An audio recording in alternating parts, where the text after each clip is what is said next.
ang pag-antos sa pagkakristohanon. So unsa ang buot ipasabot niini? Ug unsay connection ining duha? Nga ato ni siyang makunik nga ma-apply ta sa atong kaugalingon aron kita kahimutan, aron kita adunay kabulahanan sa atong kaugalingon pag-abot unya sa tukmang panahon nga mobiya na kita niining kalibutan. Adunay mga porsyon nga isgutan dinhi. Bulahan kamo sa diha nga pagadugtan kamo sa mga tao ug pag-aayran ug panamas-tamasan kamo. Unsay pasabot ining pag-aayran? Law kayo ning Binisaya, pero unsa gayud ang buot ipasabot ini sa karon nga panahon? Unsa gyud ang tibuok ang meaning gid ani nga masabtan kinato pag-ayo, pag-aayran. Sa another term pa, yamiran. Pagayamiran, unsa pa? Daghan pa din siya nga term. Nga mura ba, islaban ka, yamiran. Kung makita ka, hiwian, paganin ka. Tungod kuno sa ngalan sa anak sa tao. Sa karon nga panahon, nahitabo na makinig ka na to. Dili kalimot nga niining higayuna karon, kining balaan nga kasulatan, kining ibanghilyo nga atong hisgutan sa ngalan ni Balaang Lucas, nagkahitabo na. Tungod niini, bulahan kamo sa diha nga pagadungtan kamo sa mga tao, ug pag-aayran kamo, ug panamas-tamasan kamo, ug igasalikoy ang inyong ngalan, ingon nga dautan, tungod sa anak sa tao. Mga igsoon, mao kini ang nahitabo nganhi sa atong kaugalingon. Maski kanako karon, nagkahitabo kini kanako, kining balaan nga kasulatan, tungod kay sa ngalan sa akong mahal nga magtutudlo nga mao ang akong tatay, nga mao'y naila nako nga nato nga bugtong anak ni Monsignor Jel. Pinaagi kaniya sa pagsulti ko sa kamatuoran, daghang tao nga nasuko kanako, tungod kay dili nila madawat ang kamatuoran mahitungod sa anak sa tao. Tungod kay ang hisgutan nga anak sa tao walay lain, dili ang Hesus, kundili mao ang anghilito nga kanunay natong ikauban sa kanhi nga panahon. Apan pinaagi kaniya, pinaagi ni Ninong Tuto, pinaagi ni Edward, pinaagi nilang Arnel, atong gipadayon ang mga butang nga iyang gisamon ug gikabilin nganhi sa tagsa-tagsa kanato. Luyo nga dunay mga tao nga nagtamihig kanato. Luyo nga dunay mga tao nga namastamas kanato. Luyo nga gitsapuyra kita sa ubang tao. Apan tungod sa tong pagtuo, tungod sa tong dakong gugma ug pagpakaila sa anak ug sa amahan, dan gikinahanglan nato kining tumanon, gikinahanglan nato kining dawaton aron nga atong maangkon ang kabulahanan nga gihisgutan niining balaan nga kasulatan karon. So mga igsoon, ang ayan nato kining ang ayan natong ipasalamat nganhi sa tagsa-tagsa kanato. Sama ba sa gisgutan sa atong epistola? Ang pag-antos kuno, pag-antos tungod sa pagkakristohanon. Karon ato ning i-revise. Unsa man gid dapat nga i-term karon nga panahon.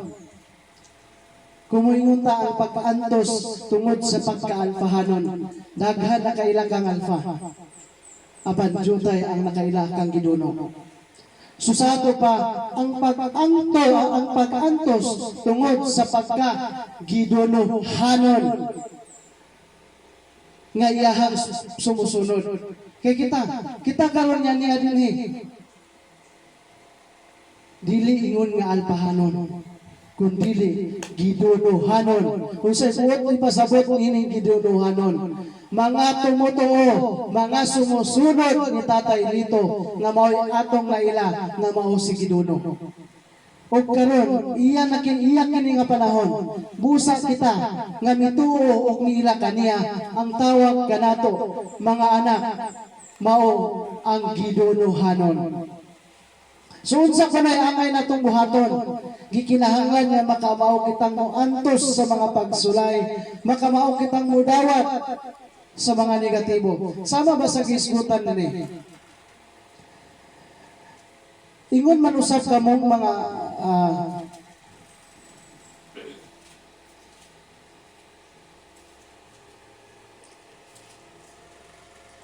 mga hinigugma, ayaw kamo paghikurat sa masailaog nga kalisdanan nga mag-aabot sa pagsulay kaninyo. Nga kaha paganaigno ninyo nga usa ka talagsaog butang nga nahitabo kaninyo. Unsay bote pasabot niini?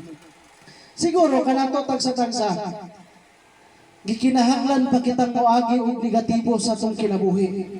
Aron nga maila nato og unsa og sikinsa si Monsignor Jen. Dili ba? Pag-abot sa panahon nga maila nato si tatay, usa ka butang nga talagsaon nga panghitabo sa atong kinabuhi, nga madugang sa atong pagtuo ug pagpakaila kaniya. Magakalipay hinuon kamo sumala sa inyong pagpakaambit sa mga kasakit ni Kristo. Aron kamo magakalipay usab ug magamasadyaon inig padayag nga unya sa iyang himaya.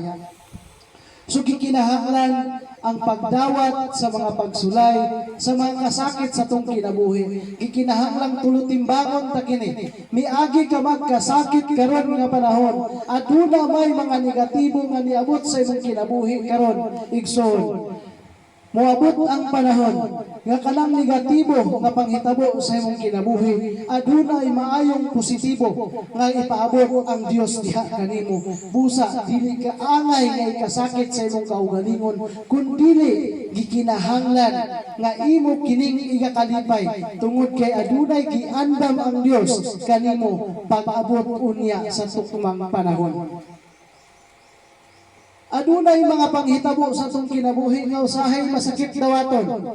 Adunay mga panghitabo sa atong kinabuhi nga mura ba kidataog kanato ang kalibutan.